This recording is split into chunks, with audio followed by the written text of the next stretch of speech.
अस्सलाम वालेकुम रहमतुल्लाहि व बरकातुहू। आप देख रहे हैं मेरा channel seeking knowledge with advocate Momina Shefi. आज मैं जिस टॉपिक पे बात करना चाहती हूँ वो हमारा एक अहम इशू भी है, हमारा एक अहम पेपर भी है एडवोकेसी का लाइसेंस लेने के लिए, जिसे हम लॉ गेट कहते हैं। मैं ये चीज़ समझती हूँ कि अल्लाह ताला की बहुत बड़ी करम नवाजी है मुझ पर कि अल्लाह ताला ने मुझे one of the top 50 students of Pakistan law gate toppers में से किया। तो मैं उसका जितना भी शुक्र अदा करूँ वो कम है। लेकिन मैं आज जो चीज़ डिस्कस करना चाहती हूँ या अपना एक्सपीरियंस बताना चाह रही हूँ वो शायद हमारे जो स्टूडेंट्स हैं जो लॉ गेट देते हैं, जिस उसके लिए अपना माइंड प्रिपेयर करते हैं, उनके लिए सूदमंद साबित होगा। जब हम लॉ गेट की तैयारी कर रहे थे या जब हमारा टाइम था तो उस वक्त इर्द गिर्द कई बातें सुनने को मिलती कि यार HEC जो है वो बहुत डिफ़िकल्ट पेपर बनाती है और बहुत ज़्यादा जो है इसके अंदर मुश्किल पेश आती है, तो आप देख लें क्या करना है क्या नहीं करना। तो इसमें अहम बात जो है वो ये आती है कि कोई भी चीज़ उस वक्त डिफ़िकल्ट होती है जब हमें उसका नॉलेज ना हो। और जब आप किसी चीज़ को पढ़ना चाहते हैं तो सबसे पहले तो अल्लाह ताला का नाम लेकर दुरूद पाक पढ़ के और अपना एक माइंड का स्केच बनाइए कि भाई मैंने अपना एक टाइम, अपना एक महीना, कुछ दिन अगर आपने जो है वो मुख्तस किए हैं कि मैंने अब इसी को देने हैं, मेरा ओना बिशोना लॉ गेट है। हम अक्सर ये कहते हैं कि हम और भी कई चीज़ें कर रहे होते हैं, साथ हम टेस्ट की तैयारी भी कर रहे होते हैं। उस टाइम स्टूडेंट्स जो हैं वो इन हरी होते हैं जब टाइम करीब आता है, तो वो ये चाह रहे होते हैं कि हमें नोट्स कहीं कोई इधर से भेज दे, कोई PDF भेज दे, कोई जो है वो व्हाट्सएप कर दे। तो ये चीज़ें इस तरह की होती हैं कि जब आप किसी दूसरे पे तकिया कर लेते हैं तो आप उस चीज़ को वैसे गेट नहीं कर पाते जिस तरह की उसका हक होता है, ठीक है। और अगर कोई दे भी रहा होता है चीज़ तो वो भी जो है वो मुश्किल में आ जाता है कि भाई क्या इस पर्सन का हम करें, ठीक है। तो हेल्प करना जो है बहुत अच्छी बात है, लेकिन बहुत ज़रूरी है कि आप किसी हेल्प करने वाले को इस तरह से मुश्किल में ना डाल दें कि अगर वो उठा ही है आपकी हेल्प करने के लिए तो नेक्स्ट ये सोचे कि यार मैं भी रहने देता हूँ। तो काइंडली इस चीज़ को मद्देनज़र रखिए कि लॉ गेट कोई हवा नहीं है। इसको करने के लिए अपना एक माइंड सेट बनाएं, अपने ख़ास तौर पर बेयर एक्ट्स लें। जो हमारे पेपर्स आते हैं वो मोस्टली कहीं इधर उधर से नहीं आते, बेयर एक्ट से आते हैं।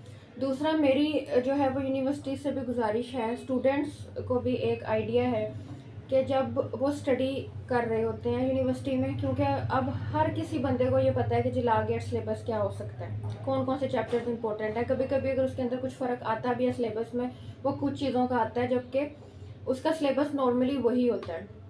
तो जब आप यूनिवर्सिटी में पढ़ रहे होते हैं उन चीज़ें को, सिलेबस को राइट डाउन करें, अपने टीचर से कहें कि भाई हमारे लॉ गेट स्टूडेंट के ये सेक्शंस जो हैं बहुत अहमियत के हामिल हैं। तो जब आप पढ़ें तो उसको ज़रा बहुत अच्छे से पढ़ें ताकि आपका जो LLB का टेन्योर गुजर रहा है, ठीक है, उसी में आपकी तैयारी बड़े अच्छे तरीके से हो जाएगी। और जब आप लॉ गेट में आएंगे तो आपके लिए पहले से एक बेस बनी होगी, तो इसकी जो तैयारी करना है वो कोई मुश्किल काम नहीं रहेगा।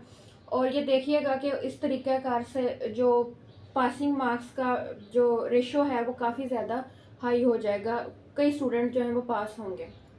सबसे बड़ी बात यह है कि टीचर्स अच्छे मिल भी जाएं, लेकिन स्टूडेंट्स का अपना किसी चीज़ पर फोकस करना और उसको उसके बारे में तैयारी करना बहुत अहमियत का हामिल होता है।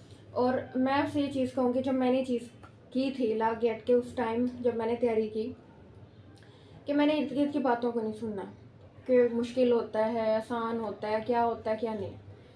अपना अल्लाह ताला पे तवक्कुल करते हुए अपनी मेहनत खुद अपने आप से सिंसियर रहिए, शॉर्टकट यूज़ ना कीजिए। आप ठीक है लॉ गेट में जो चीज़ पढ़े हैं, हो सकता है प्रैक्टिकल लाइफ में भी वो सेक्शन, वो चीज़ें आपको बहुत ज़्यादा जो है वो हेल्प आउट कर सकें। तो काइंडली ये चीज़ आती है कि मैं ये चीज़ें शेयर आपसे इसलिए हाथ से कर रही हूँ कि मुझे बहुत ज़्यादा मुफीद साबित हुई थी मेरी लॉ गेट की तैयारी में। शॉर्टकट्स मैंने कोई भी नहीं लिए। मेरी ये कोशिश थी, 1 महीना मैंने मुख्तस किया था इस चीज़ के लिए तकरीबन, और मेरी कोशिश थी कि जितनी हद तक मैं सिलेबस ज़्यादा से ज़्यादा उसको कंप्लीट कर सकूं, उस तक असेस हासिल कर सकूं, वो मेरे लिए बेहतर है। मेरा नुक्ता नज़र ही ये था। इसके अलावा MCQs की बुक्स हैं, नो डाउट आती हैं, कई अच्छी अच्छी बुक्स हैं। तो उन बुक्स को बताने का मकसद ये नहीं होता है कि MCQs यही आएंगे। उन्होंने एक पॉइंट हिट करना होता है। जैसे फॉर एग्जांपल कि एक सेक्शन से एक MCQs बन गया, तो उस MCQs के बनने से मुराद वो आपको बता रहा है कि ये सेक्शन इम्पोर्टेंट है। अब उसके लिए लिहाज से आपको ये करना चाहिए, अपने सिलेबस को देखिए, साथ उस सेक्शन को थोरली रीड आउट कर लीजिए, क्योंकि जहाँ पर आप एक बात पढ़ेंगे, इस तरह से पढ़ने से 10 बातें, 10 MCQs आपको और समझ में आएंगे। तो वो चीज़ आपको एक चीज़ स्पेसिफाइड कर देती है कि इस सेक्शन को देख लें। तो MCQs को पढ़ने का तरीक़ाकार ये है कि जब आप एक MCQs पढ़ते हैं तो उससे रिलेटेड चीज़ देखिए कि ये कौन सा सेक्शन बन रहा है, ये किस चीज़ से निकाला गया है, तो उसको वहाँ बेयर एक्ट से पढ़िए और उससे 10 चीज़ें आपको और ज़्यादा मालूम पड़ जाएंगी। तो ये बहुत इम्पोर्टेंट चीज़ें हैं। अपना टाइम मुख्तस कीजिए, अपना स्केचिंग ऑफ माइंड बनाइए और इसके साथ बेयर एक्ट रीड कीजिए। जहाँ तक कोशिश हो थीरी और कंसेप्शनल चीज़ों को मद्देनज़र रखें, थीरी को पढ़ें और उसके साथ इसका कंसेप्ट देखिए। तो इंशाअल्लाह अज़ीज़ जो है वो आपका लागेट का जो पेपर है वो बहुत अच्छे तरीके से अटैम्प्ट होगा और आप इजीली 60-70 की रेंज में मार्क्स ले सकते हैं। मेरे अल्हम्दुलिल्लाह 88 थे और माशाल्लाह जिन्होंने लिए उन्होंने 90 की रेंज तक भी लिए और खूब बेहतर पेपर किया।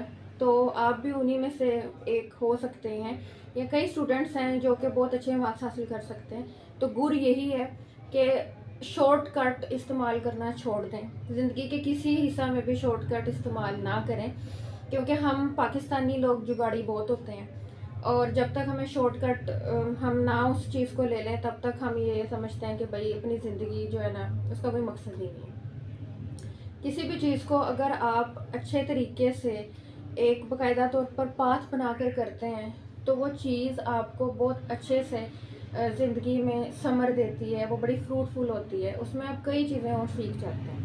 तो कोशिश करिए कि शॉर्टकट की बजाय, नोट्स मांगने की बजाय अपने नोट्स बनाएं, अल्लाह ताला पे इत्तफा करें, दुरूद पाक पढ़ें, अपनी मेहनत करें और आप बहुत अच्छे तरीके से संवरेंगे। आप ये समझें कि ये टाइम है आपके संवरने का। अल्लाह ताला हम सब के लिए आसानियाँ पैदा करे।